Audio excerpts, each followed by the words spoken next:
Good evening, everybody. I think we're going to kick off here. Just got the green light that we can move ahead with today's presentation. So, really appreciate everyone's attendance and taking some time out of your busy schedules to be here.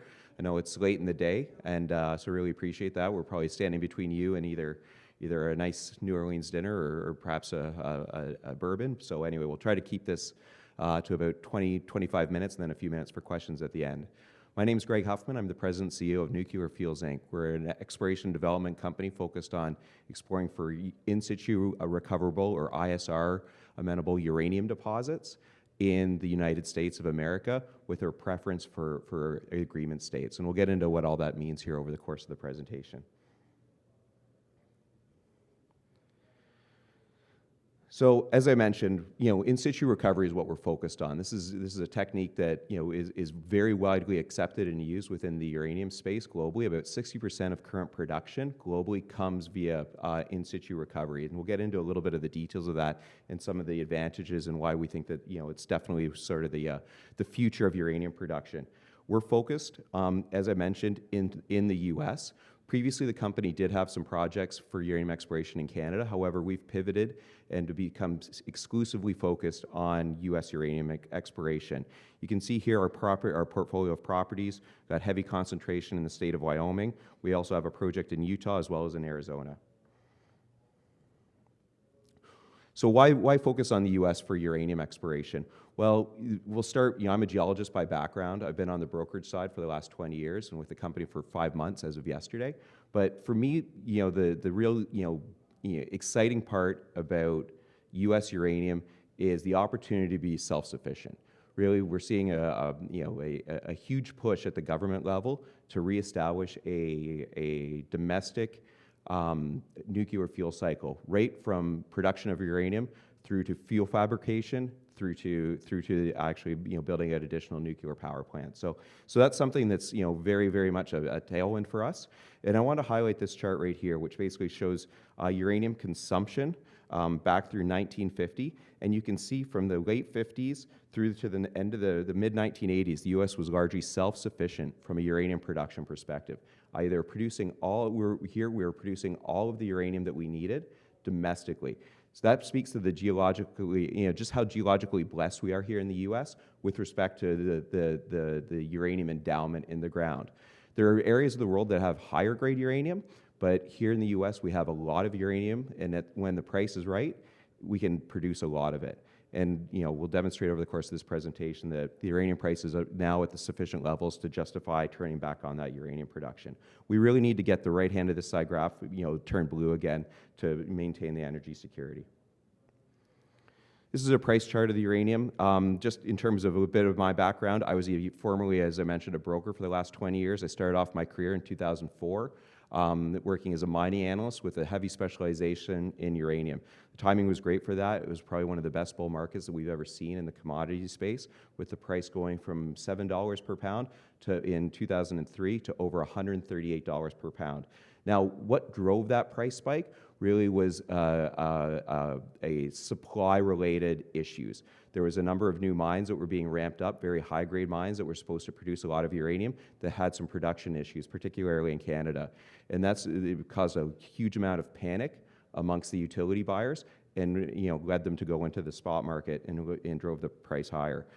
That was a short-lived price spike because there was a significant supply response from Kazakhstan. Kazakhstan tripled production over the course of that time and was really sort of able to jump past Canada in terms of the largest producer globally.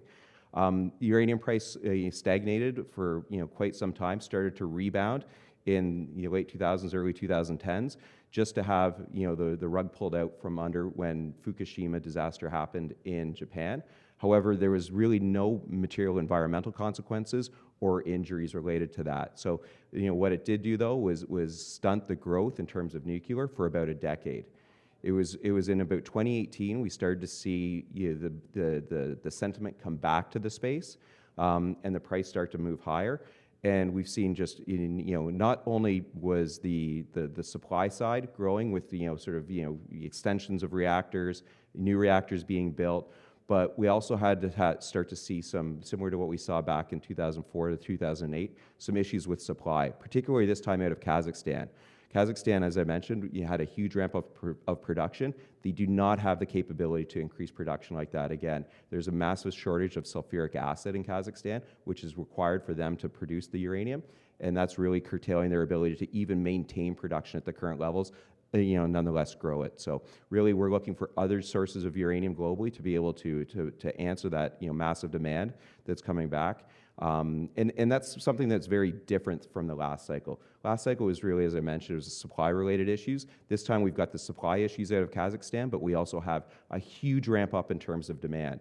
We've got reactors being extended from their life perspective because of the dire need for energy globally, but then we also have new reactors being built. It used to just be a China story, but in the last 6 months, we've seen a number of new reactor builds announced around the world, which is really sort of contributing to that. Plus, we've got the impact of small modular reactors, which is a new technology that's really sort of being brought to the forefront on the back of the boom in AI and Bitcoin mining. So it's something where we've seen a complete reversal from a sentiment perspective with respect to nuclear power over the course of the last year, and a huge amount of positive news in terms of developments of the large technology-related companies, pivoting towards nuclear in the last 4 or 5 months. So it's something that when I made the decision to move to join Nuclear Fuels, I thought this would play out over 4 to 5 years, and instead the thesis has really played out over 4 to 5 months. So we're really, really excited about sort of the future of uranium.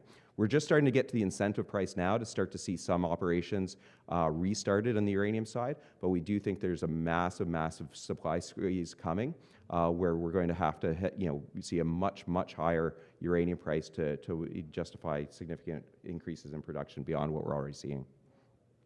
So we've talked about in situ recovery. So this slide just explains it a little bit in a very simple cartoon.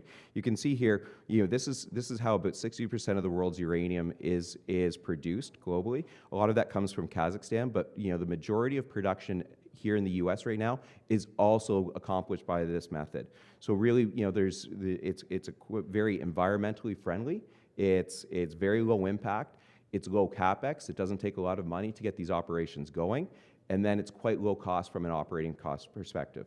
All that we do when we're looking to produce uranium via this method is we take the existing groundwater, we add oxygen to it so it becomes oxygenated, we pump it down into the ground, into the uranium-bearing horizon. The oxygenated groundwater will dissolve the uranium within that sandstone formation, and then we have an uptake well, which you can see in yellow there, which basically pumps the oxygenated water that now has the dissolved uranium contained in it up to the surface, where the uranium is then precipitated out and transported to the dried and transported to the destination. Yes. Can I ask a dumb question? No dumb questions at all. So. So this picture, I'm trying to understand what the reality of it is. Is this like a field of uranium that just is in the ground, or this is a factory and you're bringing dirt that has uranium in it to this factory or to this plant? That's a really good question. I'll just repeat it for the people online in case they didn't hear it. So basically the question is a little bit more detail and clarification in terms of the actual sort of process by which, where the uranium is hosted and then how it gets to the surface. So really I'll see if this will work here. So if I can get my pointer to work, uranium mineralization will be hosted right within this layer in this example.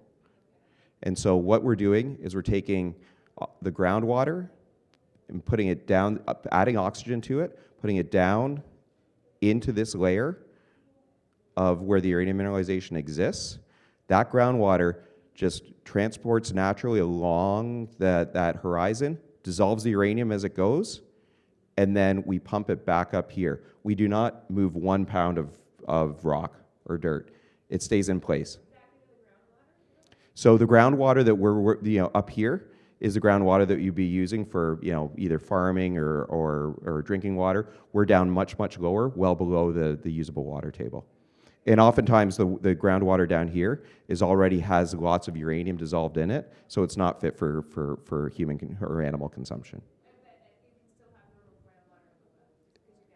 Exactly. So the wells are all cased until we get down to this level. So that we're not contaminating any of the upper aquifers. Okay?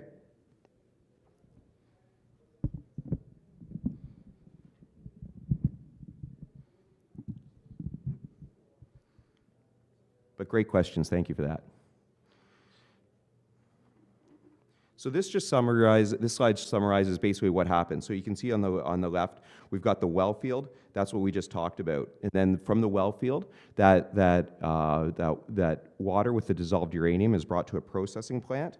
From the processing plant, it's basically precipitated out, dried into the form of yellow cake, and then it's transported to a conversion facility. And that's really where the transformation of the uranium starts to happen from sort of its natural state into what's used in reactors. What we're working on at Nuclear Fuels is the very first step in this process. We're basically out there looking for new areas of mineralization that we could put a potential well field on. So in terms of our capital structure, we have about 100 million shares outstanding. Fully diluted, it's about 130 million shares. We actually just completed a financing earlier this week. We successfully raised just shy of 14 million dollars Canadian. And we had significant participation from both Canadian and US institutions, as well as some from Europe. We also had ongoing participation from our largest shareholder, which is Encore Energy. We'll get into the relationship between ourselves and Encore Energy, really our parent company, here in a little bit. They actually slightly increased their position. They've got the right to maintain their position in the company, but they chose to actually increase it slightly to 19.9%, the maximum allowable on a partially diluted basis. And we had significant participation from management and the board as well. In terms of our board of directors, we've got a lot of experience when it comes to in situ recoverable uranium deposits, particularly in the US. A few of these individuals that I'd like to highlight, William Sheriff. Bill Sheriff is our chairman. He's also the chairman of Encore Energy, our parent company. Bill is one of my long-term relationships from the brokerage side of the business. He's been around since the early 2000s. Had a very successful company called Energy Metals Corp, which was eventually sold to a much larger international company. And then he started up Encore after that. I'd also highlight David Miller. David Miller previously ran a company focused very similarly to us on uranium exploration and development in the US with a focus in Wyoming. He's actually a former member. He's a very good uranium geologist. He's one of our leaseholders, and he's also a former member of the Wyoming State Legislature, so a very, very valuable resource for us on the board level. I'd also highlight Bram Spilfogle. He's our newest member who's joined the board. Bram was one of my top long-term clients for the last 20 years on the brokerage side. He was the co-portfolio manager of the RBC Asset Global Precious Metals and Resource Funds. They're one of Canada's largest institutional resource funds. He recently retired in May. Bram's only joining 2 boards in his retirement, one small cap, one large cap, and he approached us and wanted to be, for Nuclear Fuels to be the small cap. When I joined the company 5 months ago, I did a private placement to make sure that I was fully aligned with shareholders. I bought about $700,000 worth of stock on that private placement. When Bram joined, he wanted to do similar. He bought about $150,000 worth of stock. So we've got very good depth in the board and good alignment with our shareholder base. So I mentioned Encore Energy, and Bill Sheriff's the chairman of both companies. We do have a very strategic relationship with Encore. In addition to the 19.9% equity stake that they hold in us, we've got a very good, close technical relationship with them. For those of you who aren't familiar with Encore, they are a uranium producer here in the US. They've got 2 facilities currently in operation producing uranium in Texas. Both of those have started up over the course of the last year, and it really sets them apart. They're the only company with 2 operating uranium-producing facilities in the U.S. at this time, and they're ramping both up, so they're a significant supplier of uranium domestically. Yes? For Encore? So Encore is currently ramping up production, and so Yeah, so there's these are usually quite there's a lot that goes into the ramp up, and so they had a few things that they were working out, but they've sort of overcome those now and are successfully shipping uranium. So as I mentioned, there was Encore is our largest shareholder. We also have a relationship with them on our flagship project, which I'll get into in a little bit time. So why Wyoming? For me, when I was looking at this opportunity to come on as CEO, it was all about, first of all, the commodity. I wanted to make sure that I was getting involved with a uranium company because I'm so bullish on the space. The second of all, it had to be about the jurisdiction. I think there's just so much great things from a tailwind perspective with respect to nuclear and uranium production domestically here in the U.S. So I definitely wanted to be involved with a company that had a U.S. focus. And then within the U.S., there's a huge variation in terms of the ability to permit new nuclear and uranium operations. And really what makes it significantly easier is if the state in which you're operating is what they call an agreement state. For when you're an agreement state, basically the overriding permitting agency for anything nuclear related here in the U.S. is the Nuclear Regulatory Commission, or the NRC. However, if you're an agreement state, basically the state regulators have done the work necessary with the NRC for the NRC to divest all permitting activities to the state level. So in Wyoming, which is one of 4 agreement states, we only have one regulatory body that we need to deal with. We're not dealing with the NRC, we're only dealing with the state regulators, which makes it significantly quicker to advance and permit anything nuclear related. One of the other, I mentioned Encore Energy is operating their 2 plants in Texas. Texas is also an agreement state. Their first operation took 17 months to permit. The second operation was 12 months. It just speaks to the fact that if you're an agreement state, it's a much quicker process to advance. So for me, being in Wyoming was also a huge advantage. And finally, and probably most importantly, geologically, Wyoming is hugely well endowed from a uranium perspective. You can see here basically uranium production back to the year 2000 shown on the bars, and then the price shown on the right-hand axis. But the blue component of the bars, that's the amount of uranium production that came out of Wyoming. So you can see that Wyoming is a massive, massive contributor to domestic uranium production in the U.S. When the U.S. turns on for uranium, really it's driven by Wyoming. Wyoming is the backbone of production. And so if we zoom in here, this is the state of Wyoming, the northern part of the state of Wyoming. We have got a number of properties in Wyoming. The flagship is the Casey project. It's located on the western margin of the Powder River Basin, but we also have our Bobcat projects and the Boot Heel project in the Shirley Basin. I'll spend the majority of the time in this presentation on the Casey project, but it's just because it's our flagship project and where we're spending most of our time and attention right now. And it really, the Powder River Basin is a very, very significant producer of uranium within Wyoming. Wyoming is a massive state for uranium production. The majority of that has historically come out of the Powder River Basin. Over 250 million pounds has been identified within the Powder River Basin. There's been over 10 ISR operations within the state of Wyoming. Most of those are located within the Powder River Basin. You can see the stars on this page. Those aren't just mines, those are all ISR uranium projects. The ones in red are past producers. The ones in green are projects that are being currently advanced. Of note, most of those past producing operations shown in red, particularly the ones around our Casey project, are currently being restarted. So the owners of those projects, basically, at the current uranium prices, it's very economically viable for them to be restarting. So Willow Creek is owned by Uranium Energy Corp. They're here at the conference. They're one of our peer companies, and they're currently ramping those back up. They said yesterday they expect to have first shipments from Willow Creek early in 2025.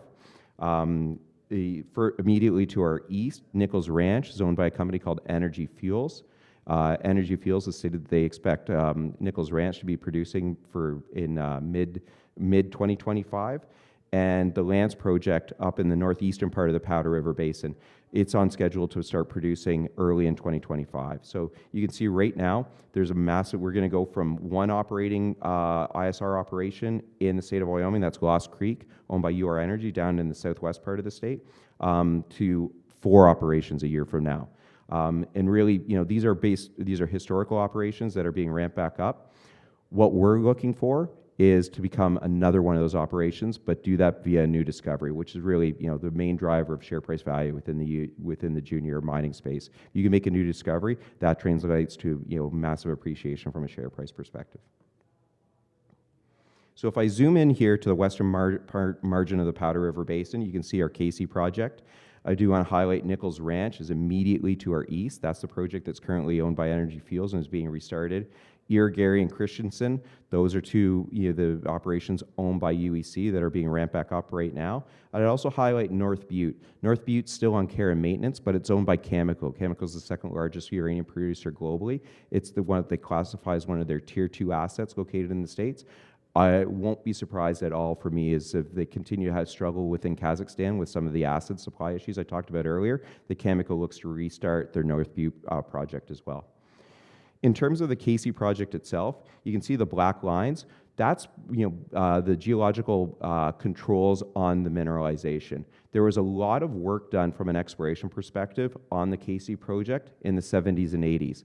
But interestingly, they weren't exploring for ISR amenable mineralization. At that point, they were looking for open pit and shallow underground mineralization. ISR was just starting to come into its own from a new technology perspective in the late 70s. So they really weren't focused on looking for that. What we've been able to do is take that the exploration work that they've done, which included over 3,800 drill holes, looking for that shallow open pit and underground mineralization, and transfer that into our database and apply a filter for looking for in situ recoverable uranium. So basically uranium that's down below the ground, the water table.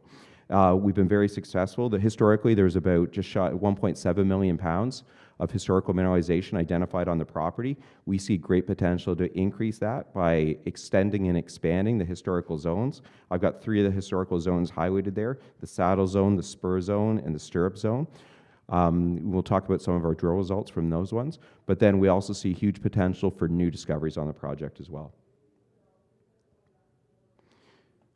So what I'm going to do next is just draw a cross section. So basically a slice through the earth right from east to west across this property, this area of the Powder River Basin, including our Casey property.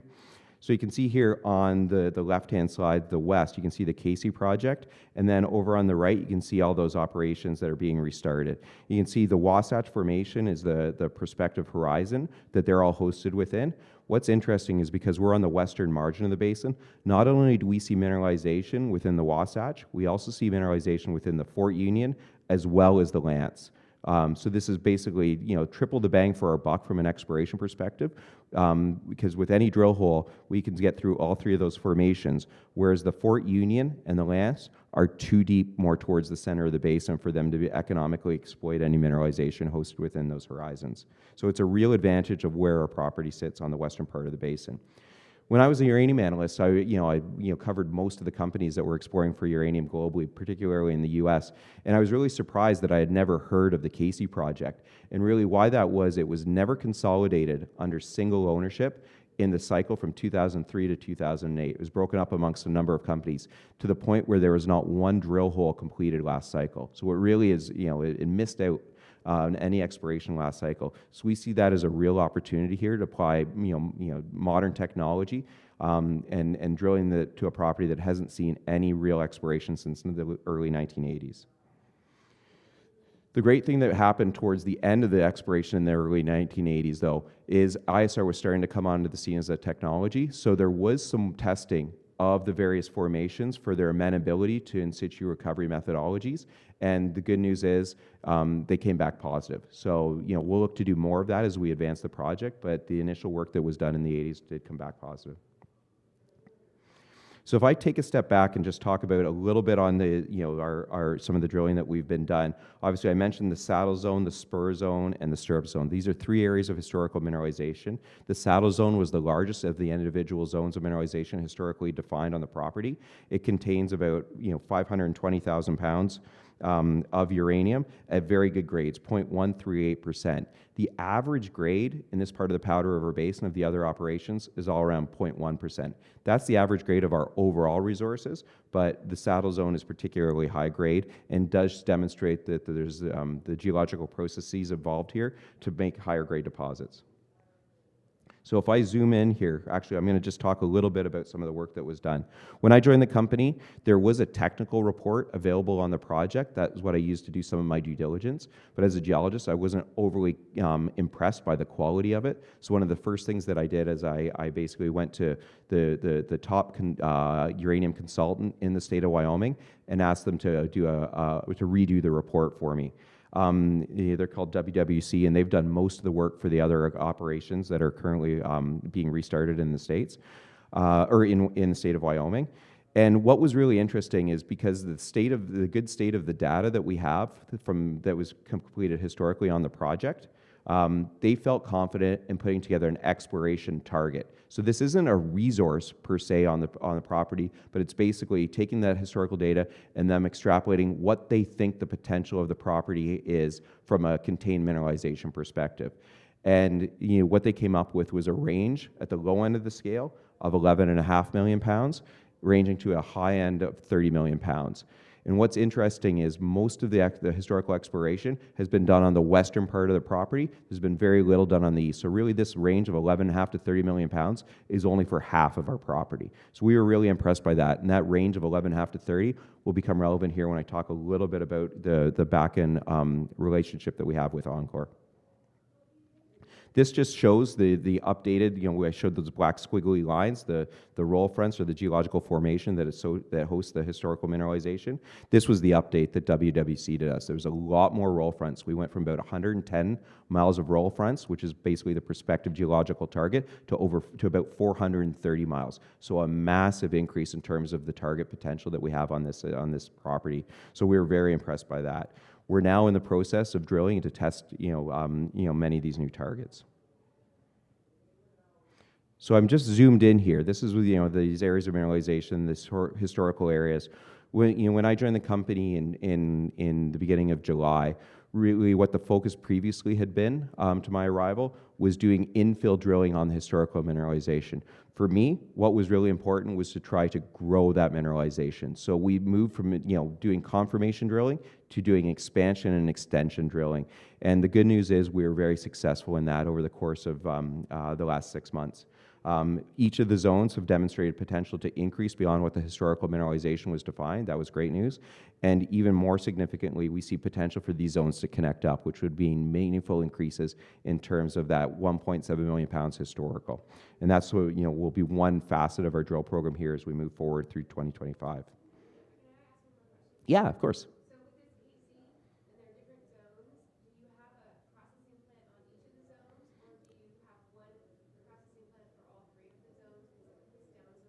Yeah, another great question. I'll just repeat it. So I was asking if there would be multiple processing plants or just a single. So what we would look to do here, and this is very common within the in situ recovery uranium space, is have one central processing plant and basically satellite well fields. So we would locate the central processing plant somewhere on the property. We're just off the interstate, so it's very well located, and then basically either pipe the oxygenated groundwater that contains the uranium mineralization to the central plant, or if it was too far to pipe, you put it on the loaded resin on a truck and truck it. And you can truck it up to 300 miles. That chemical operation that's on care and maintenance right now, that was a satellite well field. They trucked it almost 300 miles down to their processing facility when it was in operation. So it's a very tried and true manner of basically using this hub and spoke model, with the hub being the processing plant and the spoke being the various well fields. So if I just zoom in here a little bit on the saddle zone, you can see the historical zone of mineralization defined in pink. The holes prior to me joining were the ones in black, and then really we started to try to extend the zones of mineralization. And we were successful in not only extending those zones of mineralization, but also identifying some much higher grades than what had been historically identified on the property. I'd highlight our hole that's located just. Thank you. Hopefully you can see that right here at the northern part of this mineralized trend was one of the best grade holes that have been drilled on the property. with a grade thickness of over 1.6. From a economic perspective, basically, I'll maybe explain grade thickness a little bit on the next slide here. Sorry, I think I might be missing a slide, but grade thickness is basically taking the grade of the mineralization in percent uranium and multiplying it by the thickness of the interval in feet. So within the Powder River Basin, anything over 0.25 is considered economic. And you can see here we've got a number of holes that are well in excess of that. So it's a very, very, and we talked about how high grade saddle was historically, and we've been able to not only confirm that, but also increase the grade there. If I switch over to the spur zone, again, a lot of the drilling before I joined had been done within the mineralized envelope. We wanted to test whether or not there was extension and expansion potential. So we were very successful in terms of extending the spur zone to the south by almost 1,000 feet, over the course of our last drill program. And if I go back to right here, you can see the spur zone right here and the saddle zone. As I mentioned before, they're about 2 miles apart. We do think those connect up now. And so that will be a priority for our drill program as we move into 2025 to see whether that hypothesis plays out. Yeah, it's a great question, Will. It's so the historical zones are usually around 300 to 500 feet. Our deepest holes go up to about 1,000 feet as we test some of the deeper horizons. So really the drilling is quite shallow. We're not doing core drilling. We're not doing RC drilling. These are open, sort of same sort of style of drilling that you would use to drill a water well. So it's quite cheap, and we can get down to 1,000 feet easily in one day of drilling. So all in, we're about $20 a foot. So it's relative to what you would pay in Canada for core drilling, it's a fraction. Exactly. So we're able to easily, usually get 1 to 2, maybe sometimes even 3 holes a day per rig. And you drill through the formation and the next formation? Exactly. Yeah, and they're all vertical holes. So yeah, we're able to test multiple formations with a single hole. I'm going to jump up here to the north to our Stirrup West and Stirrup East zone. These are 2 other historical areas that we were excited about to get some drill holes into. At the Stirrup East area, we had great success, again, similar to its spur. We were able to extend the mineralization by over 1,000 feet to the northeast beyond what had historically been defined. So this is really proof of concept that the historical work that was done on the property did not completely exhaust the exploration potential. There's a lot of upside from just basically shooting fish in a barrel for extending the mineralization. So that's a very easy way to grow pounds. We did have 2 to start the program. We dropped down to 1, and again, that was related to the relationship with Encore. They were doing some work on one of their Wyoming properties and needed a rig, so we were able to share that rig. While we worked on getting some more surface use access agreements that we needed to test some of the other areas of the property. So when we start back up in the spring, we're drilling right now with 1 rig. We'll look to have 2 rigs drilling when we start back up in the spring after we break for the winter. And if we make a significant discovery, we would ramp that up more.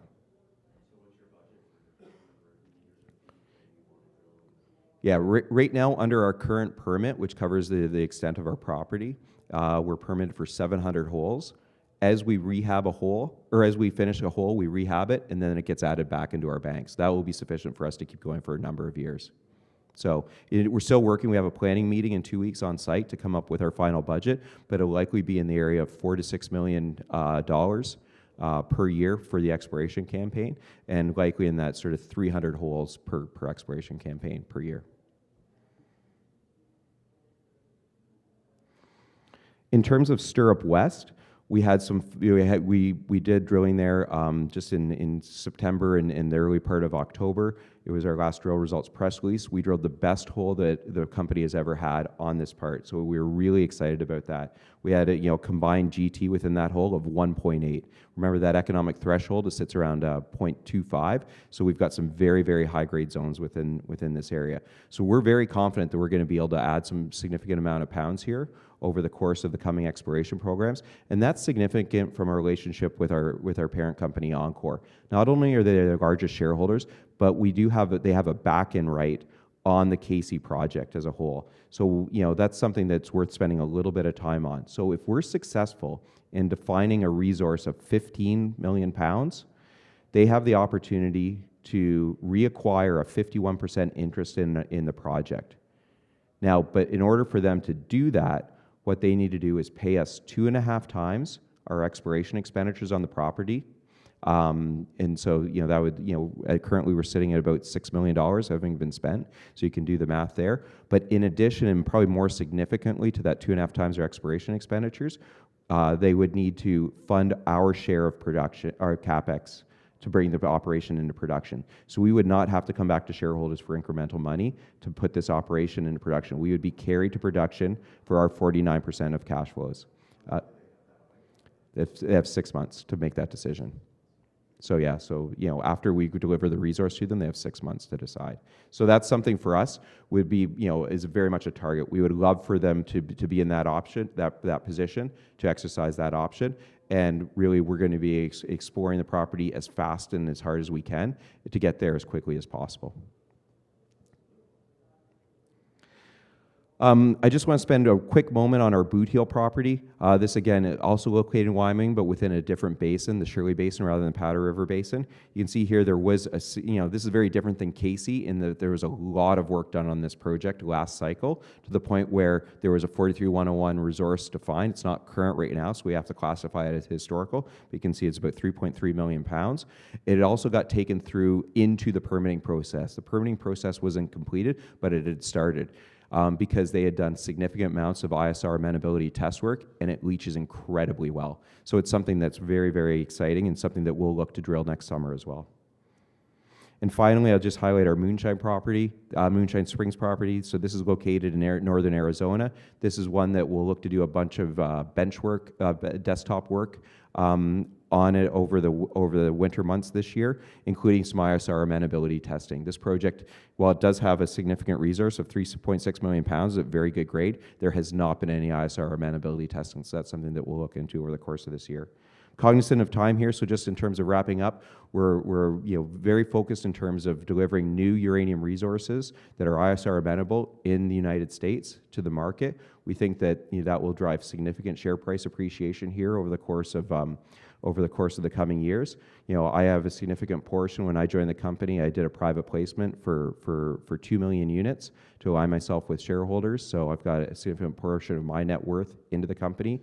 As I mentioned, we've just completed a financing, so we're well financed here for the next 1.5 to 2 years worth of exploration. So really, it's all about just executing on our plan, continuing to drive towards that 15 million pound target for the Casey project, and advancing our other projects and opportunistically looking to add other ISR amenable uranium projects into the portfolio. And with that, I'll wrap up. If there's any questions, yes. Yeah, so you had quite a run up last year, and then it went down 50%. Unfortunately, I bought it during the run up. What's the story on that?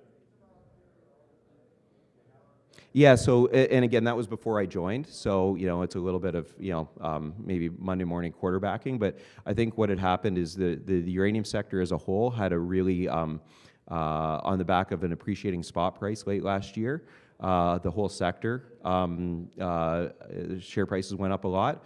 I think, though, that the company was very focused on just drilling within those historical envelopes rather than adding value by extending them. I think the market sort of was a little bit disappointed with some of the early drill results.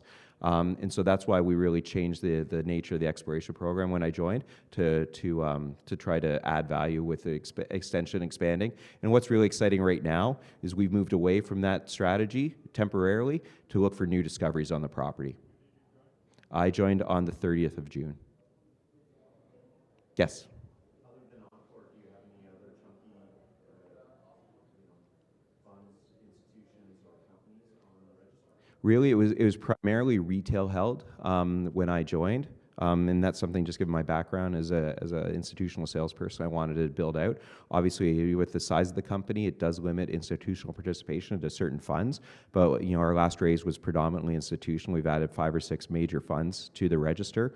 Some specific uranium-focused funds are now shareholders, as well as a number of resource funds, both based in Canada and the U.S. So I'd say right now our split is probably about 50% institutional and 50% retail. No one over 10. Any other questions? If not, everyone, thank you so much for your time. I really appreciate it. Have a great rest of the show.